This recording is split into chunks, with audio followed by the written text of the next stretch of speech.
Won't it be Ryan the Great? And today we are talking to Phoenix Suns, guys. Now, I was going to release this video like on Tuesday, but on Tuesday I got home at like 7:30 because I was doing the prep versus Holy Ghost prep varsity baseball game. So if you guys want to go listen to that broadcast, you guys can go do that. Wednesday, I was supposed to do another baseball game, but I ended up getting sick. And yeah, that was pretty bad, but we're here, we're back. So this video getting released Thursday, May 2nd. It is all good. So yeah, we're just gonna get right into it. But before we get right into it, guys, make sure you subscribe with the post notifications on. Go subscribe to my brother the Great Vlogs. Make sure you subscribe to my second channel at Ryan the Cod Great. Make sure you guys go find me on X Ryan the Great RTG. Make sure you guys go find me on TikTok at Ryan the Great RTG. Make sure you guys go listen to the latest edition of the Star 7 podcast. And make sure you guys go find me on Twitch at Ryan the Great Podcast. Without further ado, ladies and gentlemen, let's run the video. Let's roll that intro. Hey, come on, starting. Stop! Stop! Stop! Stop! Red Flare! First pitch! Bring him in! Yeah! Oh, damn.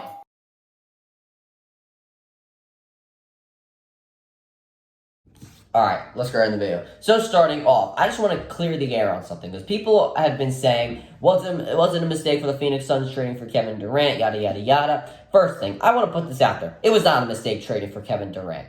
I don't believe it was a mistake, because obviously you see what Mikal Bridges is doing in Brooklyn at the current moment in time, and you're saying, well, you know, he's playing this good in Brooklyn, they could have done it, he probably would have done it in Phoenix. He probably wouldn't have done it in Phoenix, because they weren't going to give him the ball anymore. Obviously, you know, it's not just going to come to Monty Williams, oh yeah, I believe that, you know, Mikal Bridges at X date is going to, you know, explode for 50 points. Let's give him the ball 20-something times here and let him get 30 shots up. No, that's not going to happen. So he most likely would not have exploded into the superstar that he is, you know, if he didn't go to Brooklyn. So, you know, trading for Kevin Durant was not a bad option, because, you know, you did not expect to win the championship without a guy like a Kevin Durant. I don't believe Devin Booker can be the best player on a championship team. You know, it's never happened. He could not win the NBA Finals in 2021 after taking a 2-0 series lead and then losing 4 straight to Giannis Antetokounmpo and the Milwaukee Bucks.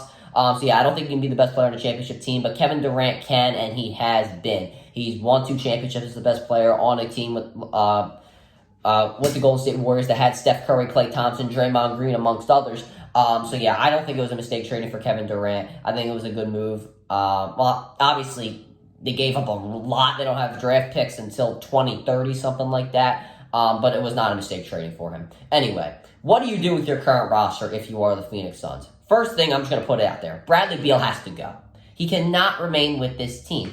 How do you expect to keep him around? What has he done for the Phoenix Suns?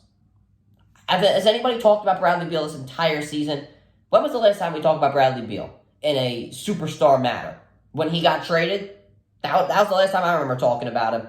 Because I remember the only time I talked about him in the regular season was when is he going to come back from injury. He did nothing for the Phoenix Suns in the regular season. Nothing in the playoffs.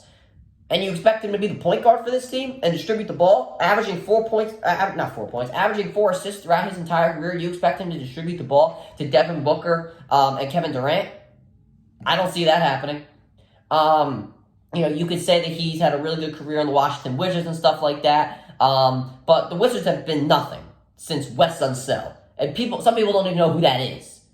I mean, that's how bad the Washington Wizards have been. So averaging 30 points on the Washington Wizards is not really anything when you have no expectations on you. When you're on the Phoenix Suns, you have expectations, and you don't live up to that, then there's a problem. Now, obviously, he had injuries. He had to have back injuries. We're not going to excuse that. I'm not trying to question the legitimacy of those injuries, but it's just ridiculous. You come to the Phoenix Suns, you get injured, and when you're on the court, you don't produce much of anything. I think there was 1 or 2 games where he, you know, was on the NBA YouTube channel for highlights. He's done absolutely nothing for this team. You can't just throw him out there and say, you're the point guard, you know, and expect him to be a Jason Williams level passer. It's just not going to happen. Then if you keep him on the team and you try and go out and get a point guard, then you have a very small lineup. You have Durant at the 4, you have Booker at the 3 probably, and you have Beal at the 2. And you have Nurkic at the 5. So where's your rebounding? How are you going to play defense inside the paint? these are legitimate questions. You're not going to outscore somebody if literally the entire time they are just, easily getting buckets in the paint. It's just not going to happen. And you have problems against the Timberwolves when it comes to your rebounding. So getting smaller is literally just backtracking from what you want to do, which is get bigger and get a rebounder. You're literally backtracking. It doesn't make absolutely any sense to keep around Bradley Beal. Was it a good idea trading for him? Yeah, probably. It sort of was. I don't know. That's definitely debatable in my opinion. Trading for Bradley Beal, was it a good move? It's kind of destroying the philosophy that I have when it comes to winning a championship. And that is, try to build within, try and get your young players to become superstars, kind of like what the Minnesota Timberwolves are doing and the Denver Nuggets are doing. They build within, they get winning players, they have some guys that can make clutch shots around them. And that's what the Phoenix Suns don't have. Unless you want to talk about Devin Booker. But, yeah, in my opinion, I don't really think it matters if you trade Bradley Beal, because you'll probably get better by trading him. And that's not a question to his talent. That's just saying that you have other needs, and Bradley Beal is not going to fill those needs. I understand he has the no trade clause, but honestly, trading him for a bag of chips at this point would not be the worst thing in the world. You're not going to get all your draft picks back. You have no draft picks till 2030, I think I said. So you're not going to get much of that back. So trading him for a bag of chips would not be the worst. Obviously, it wouldn't look too good on paper, but at the end of the day, what are you going to do about it? That's what you should do.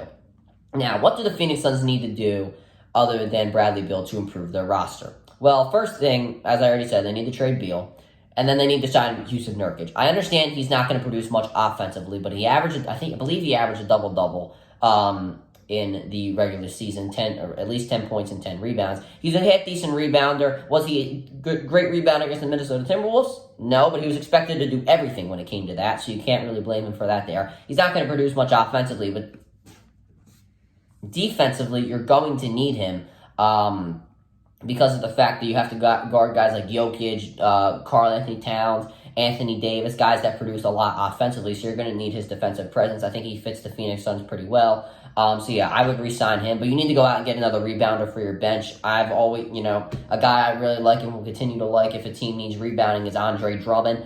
I believe you can try and go out and get him. It doesn't have to be him, but you can go out and try and get another good rebounder that can give you, at least 8 to 10 rebounds off the bench, and doesn't really necessarily have to score. I think you need a point guard, and you need a backup point guard as well. You don't really have a backup point guard. Trading let Cam Payne, I think you traded him away to the Milwaukee Bucks. You don't have him anymore, so you need to go out and get a few point guards. And I think maybe getting another three-point shooter would not be the worst thing in the world. Grayson Allen shot, 46% from the field, or 46% from three, I believe it was last season. You go out and get another three-point shooter, that can help out Kevin Durant. You need 3-and-D wing players. That wouldn't be the worst idea in the world either. I'd do that. That's kind of how you're going to have to improve your roster. You need to trade Beal and use that money that they're going to have to, get some depth. Anyway. Next thing, do the Suns need to fire Frank Vogel? I don't think Frank Vogel is necessarily the biggest problem that the Phoenix Suns have. As I've already mentioned, Bradley Beal, I think, is pretty much the biggest problem. Apparently, according to reports, he wanted to bring in a point guard, but Matt Ishbia didn't want a point guard because apparently he was going to take the ball out of Durant, Booker, and Beal's hands. That really doesn't make that much sense because this is a point guard's job is to really distribute the ball. I understand we've seen a lot of point guards score in the past couple of seasons, but a point guard traditionally is a pass-first, position, so that doesn't make that much sense. Matt Ishbia is a problem in his own right. He has made some wacko moves. That comment doesn't make much sense. If he actually did say that. I don't think Vogel's respected within the locker room. Apparently, guys don't really take him that much seriously based off of reports that you see. I think he needs to be a little bit more of an assertive coach, make players, take responsibility for what they're doing, which is not playing the game of basketball correctly. And he needs to run a better offense. Like, how did the Warriors win with Kevin Durant? They, they were a good transition team. Kevin Durant was able to distribute the ball. There was really no isolation basketball. With the Golden State Warriors, Kevin Durant had the least amount of isolations in his entire career. And ever since he's left the Golden State Warriors, that has gone up. So why is Kevin Durant running all these isolations knowing that it's not going to win you a championship? It just doesn't make that much sense to me. Vogel in these past couple of seasons has not been that good when it comes to defensive coaching. He's supposed to be a defensive coach. We've not really seen that in the past couple of seasons. Now, while I'll give it that the Lakers and Suns did not have the best defensive team, they should at least be rated a bit higher than what they were. So I think he needs to be better really in everything. But I don't think he deserves to be fired because players are not taking accountability. They're kind of just doing whatever the hell they want to do. So that's really not his fault. But the biggest problem is, and I say what was the biggest problem with Nick Sirianni with the Philadelphia Eagles is that he wasn't respected within the organization. So if that's happening, then you probably got to go out and get somebody new. Now, if the Suns fire Frank Vogel, I won't necessarily, go off on them for doing it, but I don't think he deserves to be fired. I think he's a half-decent coach. He's a champion, so we'll have to see what they do. But that'll do it for this video, guys. Make sure you guys subscribe with the post notifications on. Go subscribe to our Legendary Vlogs. Make sure you guys go subscribe to my second channel at Run the Cod Great. Make sure you guys go follow me on X Run the Great RTG. Make sure you guys go follow me on TikTok at Run the Great RTG. Make sure you guys go listen to the latest edition of the CR7 podcast. Make sure you guys go follow me on Twitch at Run the Great Podcast. And as always, Ryan the Great out. Peace.